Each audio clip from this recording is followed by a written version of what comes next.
Hi, Jasmine.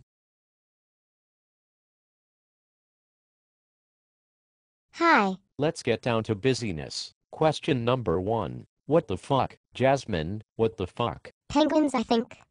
Definitely penguins. You may be right, penguins do make me say what the fuck. New York girls are jealous of the Portland Babe reunion, or so I heard. And I also heard that they planning on having an even sexier New York Babe reunion with skinny dipping. Is that true? I'm not jealous, I'm annoyed that Karen left and I had to stay 2 hours late at work every day to make up for her laziness.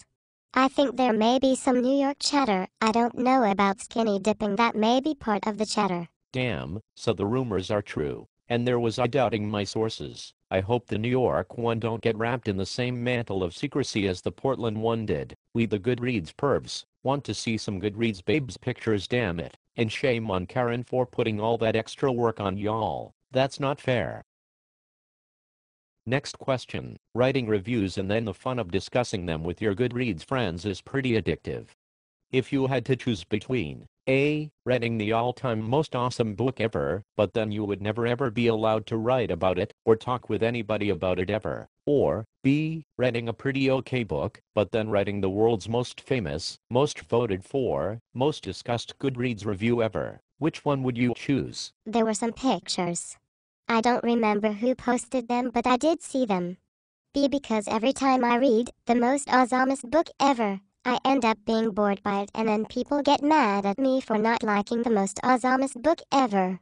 But the pictures that they posted are not what we, the Goodreads pervs, wanted to see. They didn't post the pillow fights, the sextrology session, or any of the good stuff. Not fair. Not fair at all. Ha ha ha. Don't you just love how some people around here go crazy over one's personal opinion on certain books? I heard there is a guy out there hunting for reviews from people who don't like what he does. I hope he don't stop by your reviews. Now, you are one of the few lucky good readers who know me in real life. I must ask you this. In a scale from 1 to 10, 10 being the hottest, how hot do you think I am? Oh.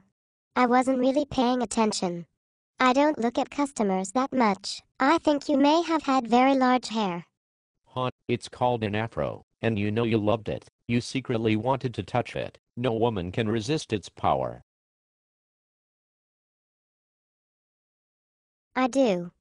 Next question. That's a weird answer you gave me to the awesome book question. Now that I think about it, it sounds like you don't get to read any awesome books, but you work in a bookstore. What would make a book great for you? I'm sure you must have read some great books. Suppose your favorite author is writing a novel, and you can include 3 elements from the list below. Which 3 would you pick? 1. Sex with celebrities. 2. Zombies. 3. Fights to the death. 4. Mind-reading robots. 5. Mail fraud. 6. Penguins. 7. Violent clowns. 8. One of the character sparkles. 9. A fulfilled wish which nevertheless somehow doesn't satisfy the wisher. I read awesome books all the time, just no one else agrees they are awesome. That was in reference to my hatred of Hugo Cabaret and my ambivalence toward almost every classic novel.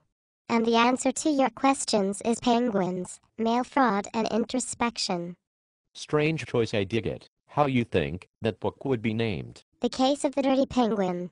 Oh, that sounds intriguing. I can already see Pixar buying the right to the animated movie. Last question. What you think is the reason that keeps bringing you back to Goodreads? Is it the comments in your reviews, the threads in your favorite groups, or just me? People don't really comment on my reviews that much. Generally there is just 1 or 2 that Courtney will say something about. I think so is pretty funny, and as a rule it makes it so I don't have to bother Greg and Karen so much about whether or not I should read a book. I mostly like talking to authors, it makes me feel special. Huh, I love your answers. You just became my second favorite guest. Any last words to end this interview? Be careful. I know they told you about the sad polar bears, but it's a conspiracy. I'm out.